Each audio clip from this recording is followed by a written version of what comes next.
YSM news కి స్వాగతం. ముందుగా హెడ్లైన్స్. వైఎస్ఆర్సీపీ అధినేత YS Jaganmohan Reddy press meet.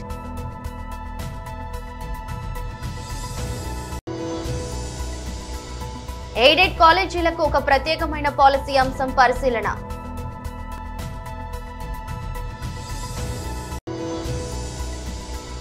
Hyderabad నాంపల్లిలోని BJP రాష్ట్ర కార్యాలయంలో మీడియాతో మాట్లాడుతున్న ఎంపీ శ్రీ అరవింద్ ధర్మపురి.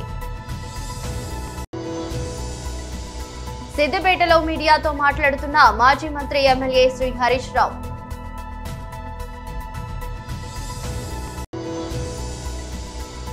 ఆత్మహత్యాయత్నం చేసినట్టు వార్తలు స్పందించిన గాయని కల్పన. వైఎస్ఆర్సీపీ అధినేత YS Jaganmohan Reddy press meet నిర్వహించారు. ఈరోజు ఫిబ్రవరి 24వ తారీఖున గవర్నర్ గారి స్పీచ్, అదే రకంగా 28వ తారీఖున ప్రవేశపెట్టిన బడ్జెట్, వీటి అన్ని విషయాల మీద సుదీర్ఘంగా అసెంబ్లీలో ఎలాగూ ప్రతిపక్షం చెప్తా ఉన్న మాటలు ఎలాగూ వినే పరిస్థితి, అసెంబ్లీ నుంచి ప్రజలకు తెలిపే పరిస్థితి లేని పరిస్థితుల మధ్య మీ ద్వారా ప్రజలకు ప్రతిపక్షం సైడ్ నుంచి బడ్జెట్ మీద, గవర్నర్ ప్రసంగం మీద, వీటి అన్ని అంశాల మీద ఇటువైపున నాణ్యానికి ఇటువైపున వర్షన్ కూడా వినిపించే కార్యక్రమం చేస్తూ ఉన్నాం.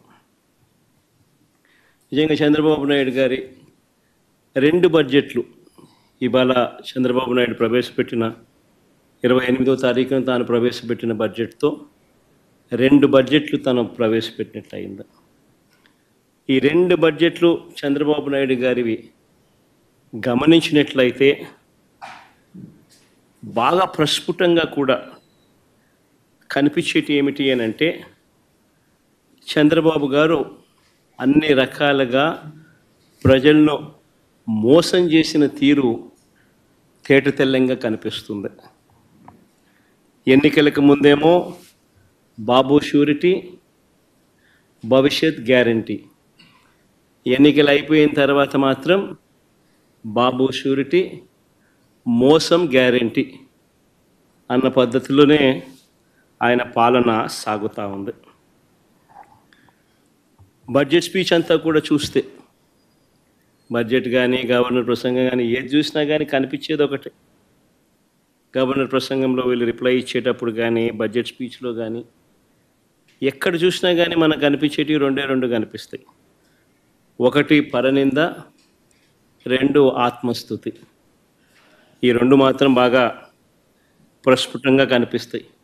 2వ బడ్జెట్ ప్రవేశపెడతా ఉన్నప్పటికీ కూడా ఈ రోజుకి కూడా వాళ్ళ నోట్లో నుంచి వచ్చే మాటలు జగనట్ట, జగనిట్ట, జగనట్ట, జగనట్ట, ఆ పాలన, ఈ పాలన, ఇవే మాటలే వస్తాయి. కానీ ఎన్నికలప్పుడు వాళ్ళు ఇచ్చిన మాటల విషయం ఏమిటి, ఎన్నికలప్పుడు వాళ్ళు ఇచ్చిన హామీల విషయానికి ఏమిటి, వాటికి సంబంధించి ఏం చెప్తున్నారు, ఆ సూపర్ 6, ఆ సూపర్ 7 విషయాలు ఏమిటి, ఆ మేనిఫెస్టోలో మీరు 143 హామీలను ఇచ్చారు, ఆ 143 హామీల పరిస్థితి ఏమిటి అని చెప్పి అడిగితే మాత్రం వాళ్ళ నోట్లలో నుంచి ఏ ఒక్కరి నోట్ల నుంచి కూడా సమాధానాలు కూడా సరిగ్గా రావు. ఏది చెప్పినా అబద్ధం, ఏది చెప్పినా మోసం.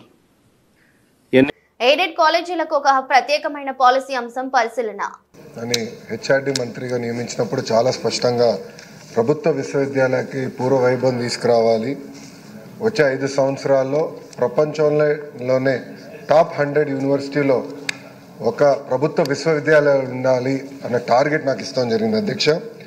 అంతేకాకుండా ఎన్ఆర్ఎఫ్ ర్యాంకింగ్లో చూస్తే ఈరోజు మనం 9వ స్థానంలో ఉన్నాం. అది 3వ స్థానానికి తీసుకురావాలని గౌరవ ముఖ్యమంత్రి గారు చాలా స్పష్టంగా నాకు చెప్తాం జరిగింది అధ్యక్ష. దాంట్లో భాగంగా అధ్యక్ష, నేను పీలేరు నియోజకవర్గంలో పాదయాత్ర చేసినప్పుడు కిషోర్ కుమార్ రెడ్డి గారు చాలా స్పష్టంగా చూపించారు అధ్యక్ష. అంటే అక్కడ ఉన్న ఇన్ఫ్రాస్ట్రక్చర్ ఏంటి, ఏం చేస్తే బాగుంటుంది కూడా మేము ఆ పాదయాత్రలు కూడా మేము చర్చించుకుంటాం జరిగింది అధ్యక్ష. అది ఆల్రెడీ నేను అధికారులతో కూడా డిస్కస్ చేశాను. ఇంతేకాకుండా అధ్యక్ష, గౌరవ ముఖ్యమంత్రి గారితో ఒక చర్చ చేస్తున్నాను అధ్యక్ష. ఒక్కొక్క జిల్లాకి ఒక్కొక్క విశ్వవిద్యాలయం ఉండాలని నేను ప్రధానంగా కోరుకుంటున్నా. ఒక పక్కన ప్రభుత్వ విశ్వవిద్యాలయం, ఇంకో పక్కన ప్రైవేట్ విశ్వవిద్యాలయాలు, ఈ రెండు కూడా మ్యాచ్ చేసి యూనివర్సిటీ జిల్లాకు ఒకటి ఉండాల్సిన అవసరం ఉంది అధ్యక్ష. అంతేకాకుండా ఏదైతే ఈ ఎఫిలియేషన్స్ ఉన్నాయో ఇది ఎట్లా చేయాలి, జాగ్రఫీ ఎలా చేయాలి, అది కూడా ఒకసారి మేము డీటెయిల్గా డిస్కస్ చేయాల్సిన అవసరం ఉంది అధ్యక్ష. అధ్యక్ష, ఇప్పటికీ గౌరవ సభ్యులందరూ తెలుసు, ఈ స్కూల్ ఎడ్యుకేషన్లో అనేక సంస్కరణలు మన ప్రభుత్వం చేపడుతుంది. దాంట్లో భాగంగా హైయర్ ఎడ్యుకేషన్లో కూడా పెద్ద ఎత్తున సంస్కరణ చేయాలన్న ఆలోచనలు మేము ఉన్నాం. ఒక పక్కన యూనిఫైడ్ రూల్స్ తీసుకొస్తే ఎలా ఉంటుందన్న డిస్కషన్ స్టార్ట్ చేశాము. రోల్ ఆఫ్ కమిషనరేట్ ఏంటి, యాప్షీ ఏంటి, కరికులం రీవ్యాంపింగ్ ఏంటి, అన్నిటిపైన చాలా లోతుగా మేము చర్చిస్తాం జరుగుతుంది అధ్యక్ష. సో గౌరవ సభ్యులు కిషోర్ కుమార్ రెడ్డి గారు చెప్పిన దానిపైన చాలా సీరియస్గా ఉన్నాను. ఎందుకంటే ఆ రోజు పాదయాత్రలో మనం డీటెయిల్డ్గా డిస్కస్ కూడా చేస్తాం జరిగిందన్న. సో ఇది నా మనసులో ఉన్న విషయం, చాలా సీరియస్గా తీసుకుంటున్నాను.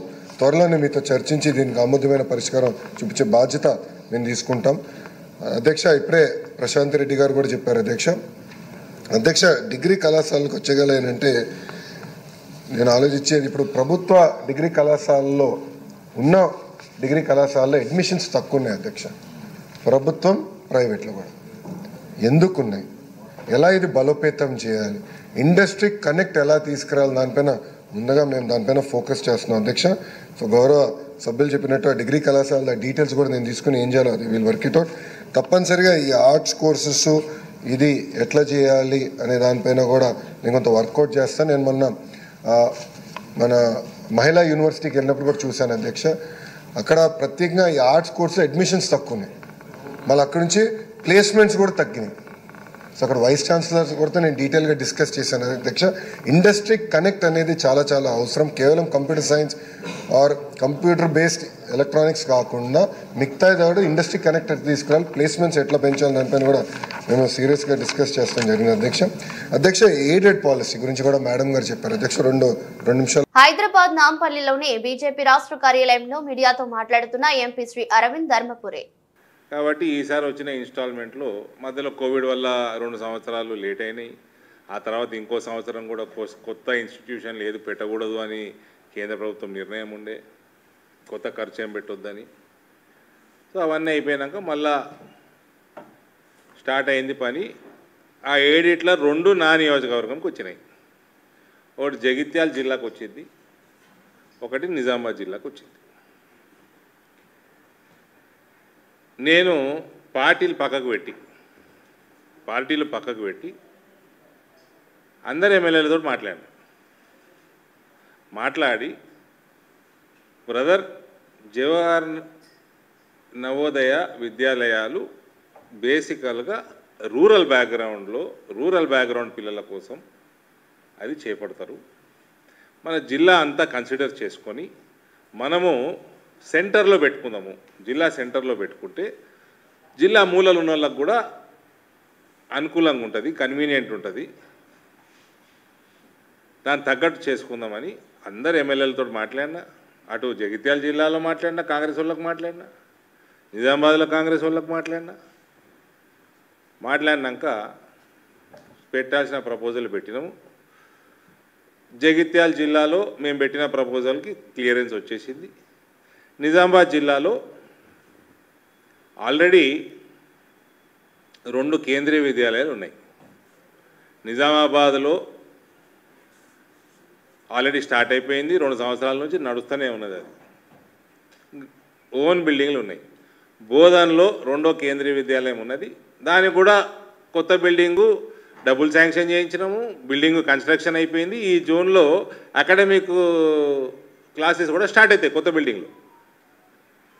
నిజామాబాద్ జిల్లా జాగ్రఫికల్గా ప్లాన్ చేసుకొని జక్రాన్పల్లి మండలం నిజామాబాద్ రూరల్ సెగ్మెంటు సెంటర్ అవుతుంది. అటు కమ్మర్పల్లి వాళ్ళకి సెంటర్ దగ్గర అవుతుంది, ఇటు సిరికొండ వాళ్ళకి దగ్గర అవుతుంది. మూలలకు ఉంటాయి, జిల్లా మూలలకు ఉంటాయి మండలాలు. రాకేష్ రెడ్డి గారి దగ్గరికి వెళ్ళి నాకు విపరీతమైన ప్రెషర్ ఆర్మూర్లో పెట్టాలి. మా పార్టీ ఎమ్మెల్యే ఆయన నేను ఆయన ఒప్పించిన. నేను జక్రాన్పల్లి మండలంలో కలిగోట గ్రామంలో జిల్లాకి సెంటర్ అవుతుంది. నిజామాబాదు బోధనలో ఆల్రెడీ కేంద్రీయ విద్యాలయాలు ఉన్నాయి, సెంట్రల్ గవర్నమెంట్ ఇన్స్టిట్యూషన్స్. ఇక్కడ పెడదాము, అందరికి కన్వీనియంట్ అవుతుందని రాకేష్ రెడ్డి గారిని ఒప్పించిన, మా ధన్పాల్ గారిని ఒప్పించిన, భూపతి రెడ్డి గారికి మాట్లాడినా, అన్నీ మాట్లాడుకొని ప్రపోజల్ పెట్టించుకున్నాం. ఈ ముసలాయన సుదర్శన్ రెడ్డి ఎటువంటి సూలకుట్ల రాజకీయాలు చేస్తారో చెప్తావి. నేను ఈ 2 ప్రపోజల్ జగిత్యాలకి సంబంధించి సిద్దిపేటలో మీడియాతో మాట్లాడుతున్న మాజీ మంత్రి ఎమ్మెల్యే శ్రీ హరీష్ రావు, నిన్న ఆంధ్రప్రదేశ్ ముఖ్యమంత్రి గౌరవనీయులు చంద్రబాబు నాయుడు గారు మాట్లాడినటువంటి వ్యాఖ్యలను నేను తీవ్రంగా ఖండిస్తూ ఉన్నాను. నిన్న తెలంగాణ సాగునీటి ప్రాజెక్టుల విషయంలో వారు నేను కాళేశ్వరం ప్రాజెక్టును వ్యతిరేకించలేదని, సముద్రంలో కలిసే నీళ్లు తీసుకువెళ్తున్నానని, తెలంగాణ ఆంధ్రప్రదేశ్ తనకు 2 కళ్ళ లాంటివని, 2 రాష్ట్రాలకు సమన్యాయం జరగాలని నేను కోరుకుంటున్నానని నిన్న ఆంధ్రప్రదేశ్లో వారు మాట్లాడారు. వాటిని ఆ వ్యాఖ్యలను నేను తీవ్రంగా ఖండిస్తూ ఉన్నాను. పూర్తిగా సత్యదూరమైనటువంటి వాస్తవాలను ఆయన నిన్న మాట్లాడారు. వాటికి సాక్ష్యాధారాలతో సహా నేను చెప్పదలుచుకున్నాను. బాధ కలిగే అంశం ఏంటంటే రాష్ట్రంలో అధికారంలో ఉన్న కాంగ్రెస్ ప్రభుత్వం చేతగాంతనం వల్ల, రాష్ట్ర ప్రభుత్వ నిర్లక్ష్యం వల్ల, కేంద్రంలో అధికారంలో ఉన్న బీజేపీ పక్షపాత ధోరణి వల్ల ఇవాళ తెలంగాణ రాష్ట్రానికి తీవ్రమైన నష్టం జరుగుతూ ఉంది.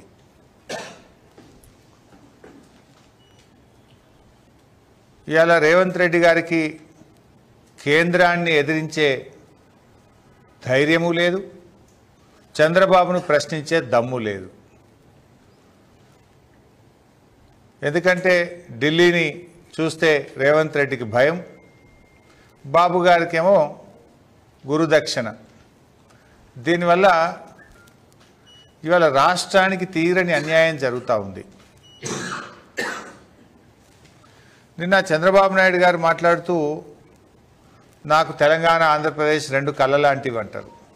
ఆ మాట నిజమైతే బాబు గారు నాగార్జున సాగర్ ఎడమ కాలువను ఎండబెట్టి సాగర్ కుడి కాలువలో నిండుగా నీళ్ళు తీసుకుపోతున్నావు కదా, దీన్ని ఏమంటారు అని నేను అడుగుతా ఉన్నా. ఇవాళ నాగార్జున సాగర్ ఎడమ కాలువకు సరిపోయేంత నీళ్లు లేక ఖమ్మం జిల్లాలో, నల్గొండ జిల్లాలో రైతులు రోడ్లెక్కుతా ఉన్నారు, పంటలు ఎండిపోతూ ఉన్నాయి. ఇదేనా 2 కళ్ళ సిద్ధాంతం? ఇదేనా సమన్యాయం అని నేను అడుగుతా ఉన్నా. నాగార్జున సాగర్, శ్రీశైలం, కృష్ణానది జలాల్లో ఆంధ్రప్రదేశ్కు తాత్కాలికంగా కేటాయించిన దాని ప్రకారం 512 టీఎంసీలు రావాలి, ఇదే ఎక్కువ. కానీ మీరు 657 టీఎంసీలు వాడారు. ఇది 4-5 రోజుల కింద లెక్క. 657 టీఎంసీల నీళ్లు వాడారు. తెలంగాణకు 343 టీఎంసీలు రావాలి, కానీ తెలంగాణకు 220 వచ్చింది. తన కూతురు విషయంలో తాను ఆత్మహత్యాయత్నం చేశానని జరుగుతున్న ప్రచారంపై ప్రముఖ గాయని కల్పన స్పందించారు. తాను ఆత్మహత్యాయత్నానికి పాల్పడలేదని ఆమె తెలిపారు. తన కూతురు విషయంలో చోటు చేసుకున్న మనస్పర్ధల వల్ల నిద్ర పట్టకపోవడంతో అధిక మొత్తంలో నిద్ర మాత్రలు వేసుకున్నట్లు తెలిపారు. ఈ మేరకు కూకట్పల్లి హౌసింగ్ బోర్డు పోలీసులు ప్రెస్ నోట్ విడుదల చేశారు. తాను ఆత్మహత్యాయత్నం చేయలేదని, ఈ ఘటనలో ఎవరి ప్రమేయం లేదని కల్పన చెప్పినట్లు పోలీసులు పేర్కొన్నారు. నిద్ర మాత్రలు అధికంగా వేసుకోవడం వల్ల ఇలా జరిగిందని వెల్లడించారు. కల్పన 5 ఏళ్లుగా భర్తతో కలిసి హైదరాబాద్ లో నివాసం ఉంటున్నారని పోలీసులు వెల్లడించారు. కూతురు దయా ప్రసాద్ కి కల్పనకు చదువు విషయంలో మనస్పర్ధలు వచ్చాయని తెలిపారు. హైదరాబాద్ లోని ఇంటికి కల్పన ఒక్కరే వచ్చారని వెల్లడించారు. భర్త ప్రసాద్ కల్పనకు పలుమార్లు ఫోన్ చేశారని, ఆమె ఫోన్ లిఫ్ట్ చేయకపోవడంతో కాలనీ వెల్ఫేర్ సభ్యులకు ఫోన్ చేశారని పోలీసులు వెల్లడించారు. వెల్ఫేర్ సభ్యులు డైల్ 100కు ఫోన్ చేసి సమాచారం ఇచ్చారని తెలిపారు. పోలీసులు కాలనీ వెల్ఫేర్ సభ్యులు కలిసి తలుపు తెరిచేందుకు ప్రయత్నించారని, ఫలితం లేకపోవడంతో వెనుక వైపు ఉన్న కిచెన్ డోర్ నుండి లోనికి ప్రవేశించి అపస్మారక స్థితిలో ఉన్న కల్పనను ఆసుపత్రికి తరలించినట్లు చెప్పారు. ట్రాఫిక్ నిబంధనలను ఉల్లంఘించే వారిపై హైదరాబాద్ ట్రాఫిక్ పోలీసులు ప్రత్యేక డ్రైవ్ చేపడుతున్నారు. ఈ నేపథ్యంలో traffic additional DCP Ravinder Reddy పర్యవేక్షణలో మలక్పేట ట్రాఫిక్ పోలీసులు రాంగ్ సైడ్ వాహనాల డ్రైవింగ్, సక్రమంగా లేని నంబర్ ప్లేట్లు, సైరన్లు మరియు మల్టీటోన్ హారన్లకు వ్యతిరేకంగా ప్రత్యేక డ్రైవ్ నిర్వహించారు. ఈ సందర్భంగా అంబులెన్స్లు సైతం తనిఖీ చేశారు. రాంగ్ సైడ్ డ్రైవింగ్ అనేది పరిష్కరించాల్సిన అత్యంత కష్టమైన సమస్యలలో ఒకటి అని అడిషనల్ డీసీపీ తెలిపారు. ఇది తీవ్రమైన ట్రాఫిక్ రద్దీకి దారి తీయడమే కాకుండా రోడ్డు వినియోగదారులందరికీ గణనీయమైన ప్రమాదాన్ని కూడా కలిగిస్తుంది. పౌరులు ట్రాఫిక్ నియమాలను పాటించాలని కోరారు. ట్రాఫిక్ నియమాలు ఉల్లంఘించిన వారిపై జరిమానా విధించబడుతుందని మరియు చట్టం ప్రకారం అవసరమైన చర్యలు తీసుకుంటారని అన్నారు. ఇప్పుడు రోజు రోజు మన యొక్క నగరంలో వాహనాల రద్దీ పెరుగుతుంది, బాగా విపరీతమైన రద్దీ ఉంది. వీటిని రకరకాలైనటువంటి క్రమశిక్షణ అంటే ఈ యొక్క ఉల్లంఘనలు జరుగుతున్నాయి. ఉల్లంఘన వల్ల ఏంటంటే మనకు ముఖ్యంగా ప్రయాణం యొక్క సమయం పెరుగుతుంది. ఆ యొక్క సమయం తగ్గించుకోవడం ప్లస్ దీనివల్ల వచ్చేటువంటి పొల్యూషన్, ఎక్కువసేపు మనము ట్రాఫిక్లో ఉండడం వల్ల రకరకాలైనటువంటి వ్యాధులు, జబ్బులు రానికి కూడా అవకాశం ఉంటుంది. పొల్యూషన్, సౌండ్ పొల్యూషన్, చెవులు మనకు వినికిడి శక్తి కూడా ఇవి ఉంటాయి. కాబట్టి రకరకాల ఇంకోటి అసలు వాళ్ళ యొక్క టైం, వాల్యుబుల్ టైం కూడా మనకు ఈ రోడ్డు ప్రయాణంలో పోతుంది. అదేవిధంగా ప్రమాదాలు జరుగుతున్నాయి, విపరీతమైన ప్రమాదాలు జరుగుతున్నాయి, ప్రాణాలు పోతున్నాయి. ముఖ్యంగా మన దేశంలో మామూలు సహజ మరణాల కన్నా ఈ యొక్క రోడ్డు ప్రమాదంలో మరణించేటువంటి వాళ్ళ సంఖ్య రోజు రోజుకు గణనీయంగా పెరుగుతుంది. అందులో మళ్ళా వాళ్ళు బెడ్ విన్నర్స్ ఎవరైతే ఉపాధి సంపాదన చేస్తారో వాళ్ళే బళ్ళు నడుపుతారు సాధారణంగా. కాబట్టి ఈ యొక్క దీంట్లో ఎక్కువ ప్రాణాలు పోయేది ఇంటి యజమానులు, యంగ్ యువకులు, దేశానికి మన యొక్క ప్రొడక్షన్ ఇచ్చేటువంటి వ్యక్తులు అయిపోతున్నాయి. కాబట్టి ఈ ట్రాఫిక్ నిబంధనలు అనేటువంటివి వ్యక్తులకు సంబంధించి అందరికి వాళ్ళకు ఉపయోగము, ప్లస్ వాళ్ళతో పాటు తోటి ప్రయాణికులకు కూడా ఈ ట్రాఫిక్ నిబంధనలు మనకు ట్రాఫిక్ క్రమశిక్షణ అనేటువంటిది అవసరము. ఇది ఈ యొక్క ఉల్లంఘనలు అనేటువంటి వాటి మీద స్పెషల్ డ్రైవ్ అనేది, ఇప్పుడు స్పెషల్ డ్రైవ్ అంటూ ప్రత్యేకంగా ఏం లేదు. కాకపోతే ఏంటంటే ఒక మనం దృష్టి పెట్టడం జరుగుతుంది. దీని మీద పెట్టి ముఖ్యంగా ఈ హెల్మెట్ లేకుండా ప్రయాణం చేయడం అనేటువంటిది ఒక ఉల్లంఘన. ఏంటంటే వాళ్ళకు ఒక క్షణికంలో ఒక క్షణంలో జరగవచ్చు, ఏదైనా ప్రమాదం జరగవచ్చు, ప్రాణం పోవడానికి ఎక్కువ సమయం పట్టదు. ఎప్పుడైనా వాళ్ళు అనుకుంటారు ఒక్కసారి కదా నేను పోతున్నా, వితౌట్ హెల్మెట్ పోతున్నా, ఏం కాదు నాకేం కాదు, అది ప్రమాదం అట్లాంటివి కూడా. కాబట్టి హెల్మెట్ అనేటువంటిది, పొల్యూషన్ అనేటువంటిది ఎక్కువ మనకు బాగా ఫిట్నెస్ లేని బండ్లు నడపడం, తర్వాత వితౌట్ డిఎల్ డ్రైవింగ్ లైసెన్స్ లేకుండా మైనర్స్, తర్వాత మనకు రకరకాలైనటువంటి ఈ యొక్క రోడ్డుకు సంబంధించిన నిబంధనల ఉల్లంఘన జరుగుతున్నది. అదేవిధంగా ఈ మధ్యకాలంలో మనం చూస్తున్నాము ఈ యొక్క అంబులెన్స్లలో మనం ముఖ్యంగా ఏంటంటే అత్యవసర పరిస్థితుల్లో ఎవరైనా రోగులు అత్యవసర పరిస్థితుల్లో హాస్పిటల్ పోవడం కోసం మనం ఏర్పాటు చేసినటువంటి అంబులెన్స్లు, వీటిలో కూడా మనకి ఏమవుతుందంటే వాటిని మిస్యూజ్ చేయడం జరుగుతుంది కొంతమంది. అందులో రోగులు అత్యవసరం లేకున్నప్పుడు కూడా వాటిని సైరన్ వాడుతూ అనవసరంగా ఈ రోడ్డు ప్రయాణికులందరినీ భయభ్రాంతులకు గురి చేయడం జరుగుతుంది కొన్ని సందర్భాల్లో. అట్లాంటి వాటిని కూడా మనం దృష్టిలో పెట్టుకొని ఈ యొక్క ప్రత్యేకమైనటువంటి డ్రైవ్ చేపట్టడం జరుగుతుంది. ఇది మా సిపి గారు ప్రత్యేకంగా ముఖ్యంగా ఏంటంటే రోడ్డు ఫ్రీ ఫ్లో ఉండి ప్రయాణికులకు అందరికీ సౌకర్యంగా ఉండాలని ఉద్దేశించుకొని ఈ యొక్క డ్రైవ్ చేపట్టడం జరుగుతుంది. Thank you. రేవంత్ రెడ్డి పరోక్షంగా బీజేపీ పార్టీకి సపోర్ట్ చేస్తూ కాంగ్రెస్ పార్టీని ఖతం చేస్తున్నారు. రేవంత్ రెడ్డి సొంత జిల్లా Mahabubnagar parliament seat Revanth Reddy sitting Malkajgiri 2 సీట్లలో కావాలని కాంగ్రెస్ పార్టీని ఓడించారు. ఏడాది పాలనలోనే కాంగ్రెస్ ప్రభుత్వంపై ఇంత వ్యతిరేకత ఎందుకు వచ్చిందో రేవంత్ రెడ్డి ఆత్మ పరిశీలన చేసుకోవాలి. నువ్వు చేసిన కులగణన సర్వే తప్పు అని నేను నిరూపిస్తా, చర్చకు సిద్ధమా? రేవంత్ రెడ్డికి తిన్మార్ మల్లన్న సవాల్ చేశారు. మీ సొంత మహబూబ్ నగర్ జిల్లాలోనే మీ అభ్యర్థి ఓడిపోయిండు. మీరు సిట్టింగ్ ఎంపీగా ఉన్న మల్కాజ్గిరిలో ఒక సీట్ రాలే. ఇవాళ మీరు కరెక్ట్ గా పనిచేసినంటే 6 నెలల పాటు కరెక్ట్ గా కాంగ్రెస్ పార్టీ విధానాల కోసం పనిచేసినంటే ఆ 8 సీట్లు కూడా కాంగ్రెస్ పార్టీకి వస్తే ఇలా నరేంద్ర మోడీ ప్రభుత్వమే లేదు కేంద్రంలో. పరోక్షంగా మీరు సహకరించుకుంటా ఇవాళ కాంగ్రెస్ పార్టీని ఖతం చేసేటువంటి ఉద్దేశంతో మీరు ముందుకు పోతా ఉన్నారు. మీరు పొండి మీ విధానాలు కూడా అర్థమవుతా ఉన్నాయి. నిన్నగాక మొన్న కాంగ్రెస్ పార్టీ ఎమ్మెల్సీ అభ్యర్థి నరేందర్ రెడ్డి గారు ఆయన ఎన్నికల ప్రచారానికి పోయి ఈయన గెలిచినా గెలవకపోయినా ఒకటే అని చెప్పి, ఈయన గెలిచినా గెలవకపోయినా ఒకటే అని చెప్పే, మరి నరేంద్ర మోడీ గారు బొమ్మ పెట్టుకున్నటువంటి బీజేపీ అభ్యర్థి ఆడ గెలుస్తా ఉన్నాడు. ఇంకో టీచర్ ఎమ్మెల్సీ ఎన్నికల్లో భారతీయ జనతా పార్టీ ఒక బీసీ బిడ్డకు టికెట్ ఇచ్చి ఫస్ట్ ప్రియారిటీలో టీచర్ ఎమ్మెల్సీ గెలిచి ఆ ఇంపాక్ట్ తోటి పట్టభద్రుల ఎమ్మెల్సీ ఎన్నికలు కూడా గెలుస్తా ఉంది. మీరు జిల్లాలు మొత్తం ఈ మెదకు, ఆదిలాబాద్, నిజామాబాద్, కరీంనగర్ పిట్ట తిరిగి నడుదిరిగి ఎమ్మెల్సీ ఎన్నికలు. ఏంది ఫలితం ఇవాళ? ఎందుకు తారుమారైతా ఉంది? ఇవాళ ఏడాది లోపలనే కాంగ్రెస్ పార్టీ పైన, ప్రభుత్వం పైన ఇంత వ్యతిరేకత ఎందుకు వస్తా ఉంది?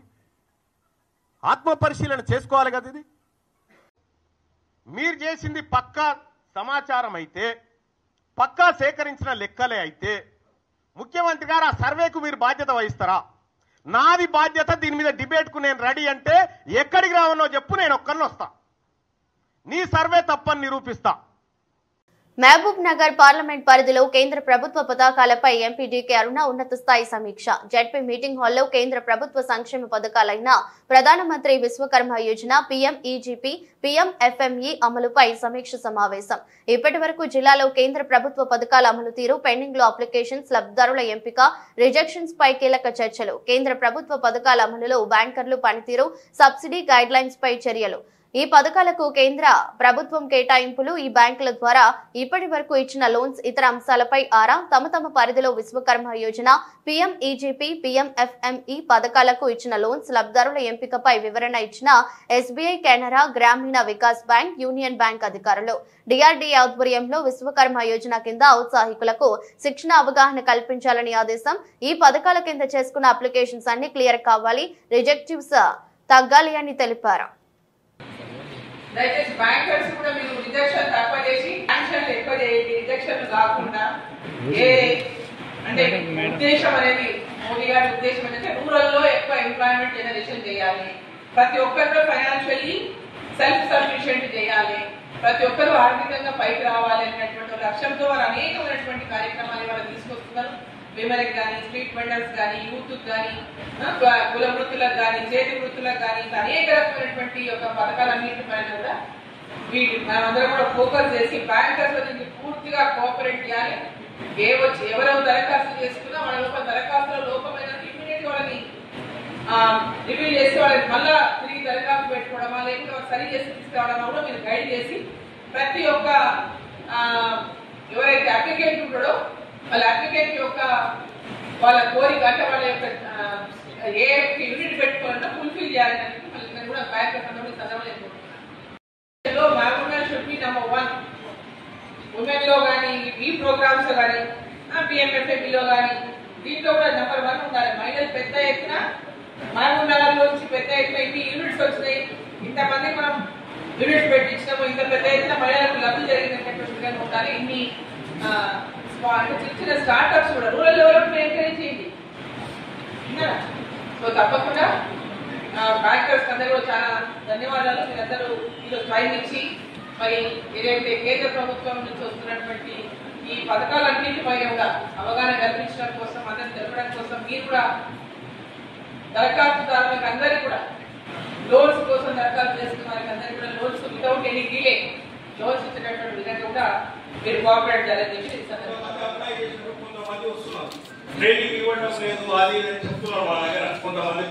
వార్తలు ముగించే ముందు మరోసారి హెడ్లైన్స్. వైఎస్ఆర్సీపీ అధినేత YS Jaganmohan Reddy press meet.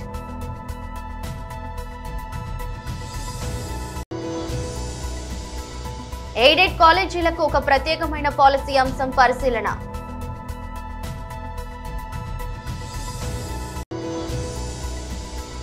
Hyderabad నాంపల్లిలోని BJP రాష్ట్ర కార్యాలయంలో మీడియాతో మాట్లాడుతున్న ఎంపీ శ్రీ అరవింద్ ధర్మపురి. సిద్దిపేటలో మీడియాతో మాట్లాడుతున్న మాజీ మంత్రి ఎమ్మెల్యే శ్రీ హరీష్ రావు.